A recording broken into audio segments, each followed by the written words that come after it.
Welcome back to Movie Recaps. Today I will show you a comedy film from 2022, titled Senior Year. Spoilers ahead. Watch out and take care. The year is 2022, and a serious-looking Stephanie is ready to share her story on the internet through a live stream with the help of her widower dad Jim behind the camera. It all starts in 1999. Young Stephanie has recently moved from Australia to the USA and she's having trouble fitting in. Her best friends are Martha and Seth, but they're also part of the losers crowd, and Stephanie wants to be popular. She also has a crush on Blaine, who is currently dating Tiffany, known for being the classic mean girl. After Tiffany embarrasses her in front of everyone at her birthday party, Stephanie decides she'll work hard to become popular. She changes her style, starts dieting and wearing makeup, and joins the cheerleader team. By the time senior year comes around in 2002, Stephanie is incredibly popular, has become cheer captain, and is dating Blaine. One morning before going to school, Jim shares with her the last gift her mother got her before she died, a beautiful dress that Stephanie promises to wear at prom. Speaking of prom, Seth tries to ask her to go with him, but Stephanie is unaware he has a crush on her and misunderstands his question, thinking he's talking about the after-prom party she's planning to throw at Martha's lake house. Stephanie is desperate to become prom queen, and she's already mad that Tiffany convinced the committee to change the coronation song. This is important to her because she wants to have a perfect life like Deanna, one of their neighbors. She's a gorgeous woman that also was cheer captain, dated and married a football player, got her name on the prom queen display, and now lives in Stephanie's dream house. When she arrives at school, Stephanie gets even madder at Tiffany after learning she's also planning an after-prom party and she got to invite the football team first. Stephanie meets with Tiffany in the bathroom to demand to know why she keeps trying to ruin her life since she only started to date Blaine after they broke up, but Tiffany doesn't believe her and refuses to cancel her party. The two girls now will be competing to become prom queen. Later, it's time for the cheerleader squad to do their routine before a match. Stephanie has appointed Martha as their equipment manager, something the popular cheerleaders don't approve of, and Tiffany makes fun of Martha for being a loser. After Stephanie defends her friend, she tells the group she's made a tape with their routine so future generations can replicate it, which crosses the line into weirdness. Before their show starts, Tiffany decides to secretly ask some of the other cheerleaders for a little favor. Once the cheer routine begins, the performance goes well until Tiffany's friends step back and don't catch Stephanie after she makes a particularly dangerous jump, causing her to fall to the floor and be sent to the hospital. 20 years later, an adult Stephanie wakes up from a 2 decades-long coma in the hospital room. There are birthday cards and balloons waiting for her, although she doesn't notice that the guy on the TV is a grown-up Blaine, who now works selling cars. Stephanie doesn't understand what's going on, and even passes out when she sees her reflection in the mirror. A moment later, a doctor explains to her what happened. She doesn't have a scientific explanation for this, but she's glad to see Stephanie is healthy. She just happens to have the mind of a 17-year-old in an adult body. The ones that come pick Stephanie up are Jim and Martha, who has become their old high school's principal. During the car ride, Stephanie learns about modern phones and how the video of her fall has gone viral. Her embarrassment doesn't last long though, because she gets easily distracted when Jim drives by her dream house and sees Blaine is living there.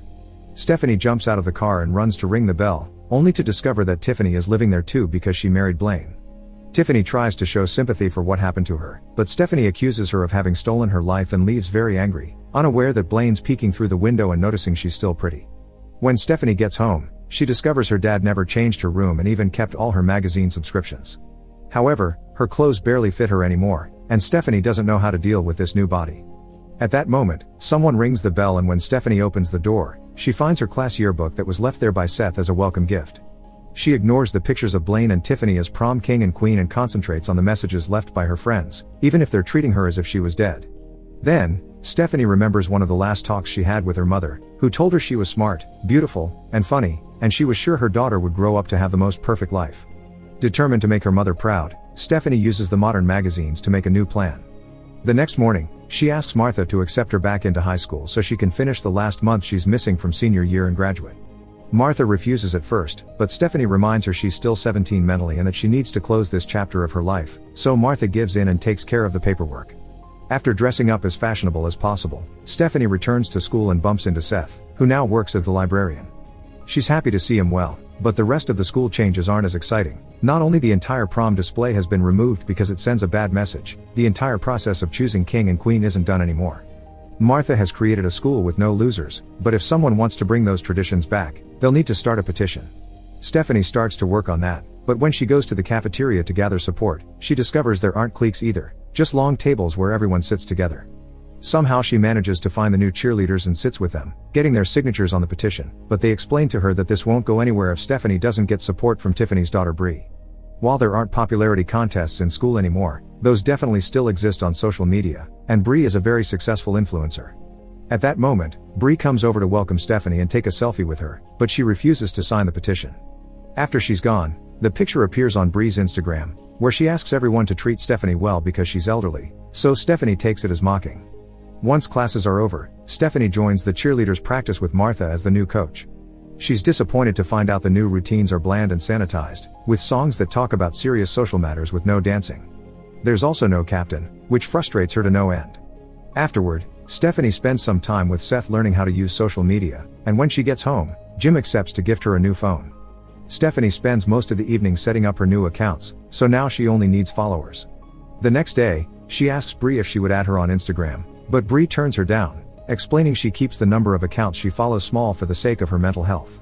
Later, Seth finds Stephanie while she's doing her makeup and asks her to come to the movies with him, but Stephanie turns him down because she may be invited to a party that she can't miss. A few days later, Martha and Jim try to have a chat with Stephanie. Because she's so concentrated on catching up with pop culture and social media, she's falling behind on her classes, so Jim takes her phone but for the weekend. Later, Stephanie gets together with the squad to make some signs for their performance and she uses their phones to see posts of Bree and Blaine at a party. Tired of seeing cheerleaders being left behind when they're supposed to be the cool ones, Stephanie decides to teach them a special dance routine with a Britney song. During the next school prep rally, Stephanie puts her plan into play. The squad begins with the normal bland routine, but in the middle of it, they tear off the conservative uniforms to show the miniskirts underneath and proceed to show a more daring dance that only Blaine celebrates among the public. Afterward, Blaine approaches Stephanie in the parking lot to flirt with her, but Stephanie stops him, reminding him he's married. This causes Blaine to confess he hadn't broken up with Tiffany yet when he got together with Stephanie the first time, breaking her no cheating rule. Upset, Stephanie leaves, reminding him he'll first have to make a choice if he still wants her. The next morning, Stephanie discovers her routine was a success and now she has thousands of followers on Instagram, plus sponsors are sending her their products for her to promote. Martha calls her to her office to scold her for what she did, and Stephanie tells her the school is boring with all these changes. Now Martha must explain that she made a nice place out of school because for most people high school sucks. Stephanie doesn't believe it, so Martha points out how her experience as a popular girl obviously makes her blind. She backs this up by pointing out all the time Stephanie bailed on her and Seth to hang out with the popular kids and even confesses she's gay, which made school a living hell for her and Stephanie never noticed. Sometime later, Stephanie sees a post from Bree saying her parents are going to the movies, so she goes back to Seth and accepts his previous invitation. At the theater, Stephanie loudly flirts with Seth to make Blaine jealous and annoy Tiffany, and Seth plays along. Tiffany calls them out for their behavior, and the scene she causes gets her kicked out. After the movie is over, Seth admits it was very satisfying to get revenge on the popular girl. Stephanie confesses Martha said he has a crush on her, and Seth confirms it, explaining he never said anything because Stephanie has always thought of only Blaine even just now, when she used Seth to make Blaine jealous.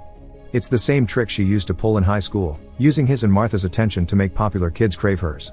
Stephanie apologizes, confessing she wants to be prom queen and to have a perfect life so badly because she can't disappoint her mother's memory, then accepts to spend the rest of the evening with Seth to show him she does enjoy his company. At the end of the night, Stephanie asks Seth to prom, and he accepts. Meanwhile, Tiffany asks Bree to get prom king and queen reinstated and beat Stephanie for prom queen. Bree can't believe what she's hearing since her mother always is speaking against gender roles, but it seems it's all a farce to fit in with the current morals. Disappointed, Bree turns her down, but Tiffany makes her do it anyway or she'll cancel her vacation trip. The next day, Martha announces that, thanks to the hundreds of people that signed Bree's petition, prom king and queen have been reinstated. Stephanie is delighted, but she also needs to work on her followers' support soon, because Tiffany's already putting up posters of her daughter all over school. Later, Stephanie discovers everyone has been invited to an after-prom party at Bree's except for her. The strangest part, however, is that Bree didn't know about this either, which means her mother is using her account. To counter this, Stephanie searches her old bags to find the copy of the key to Martha's lake house and makes a post announcing her own party, which is free unlike Bree's. To get an invitation, students just have to send a picture of their ballots voting for Stephanie as queen. Prom night finally arrives, and Stephanie wears the dress her mother had gotten her, which fortunately still fits. When she makes it to the venue with Seth, she sees Tiffany is in charge of receiving the ballots and is most probably rigging the election. To show she isn't scared, Stephanie still votes for Bree. Speaking of Bree, when she arrives, Tiffany takes her aside to explain she has the votes under control. She also gives her daughter a list of brands she must mention during her acceptance speech. Tired of having her mother trying to live through her, Bree tells her to mind her own business.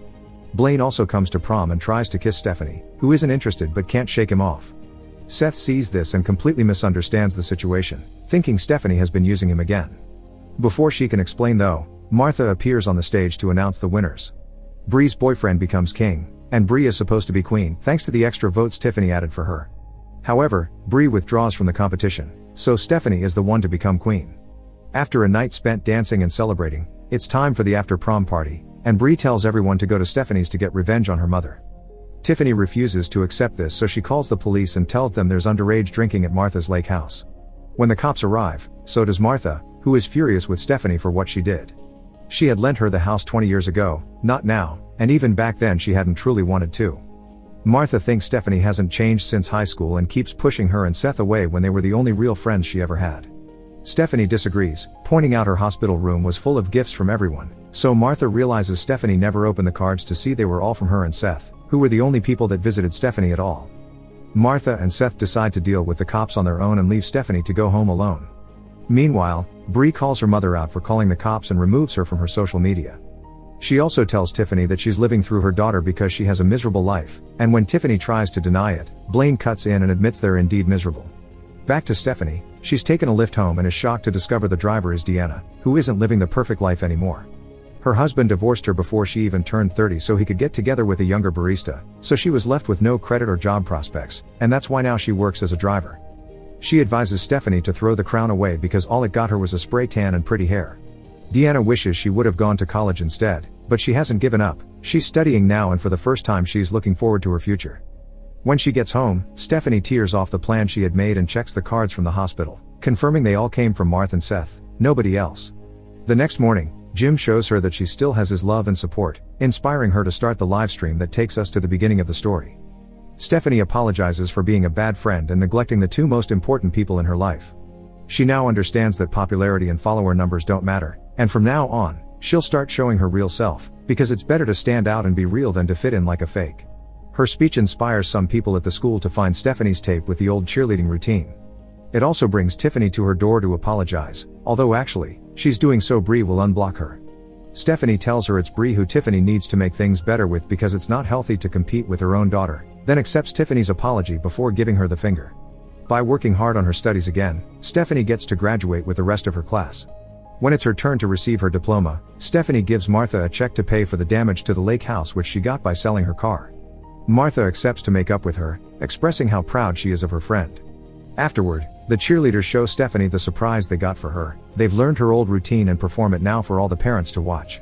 Martha and Seth are also dancing with them, so Stephanie joins them, even inviting Tiffany to join them as well. This time around, Stephanie gets to successfully pull the trick she failed 20 years ago. After the performance is over, Seth asks Stephanie out and the two of them kiss. Make sure to subscribe and turn on notifications so you can watch more videos like this. Thanks for watching.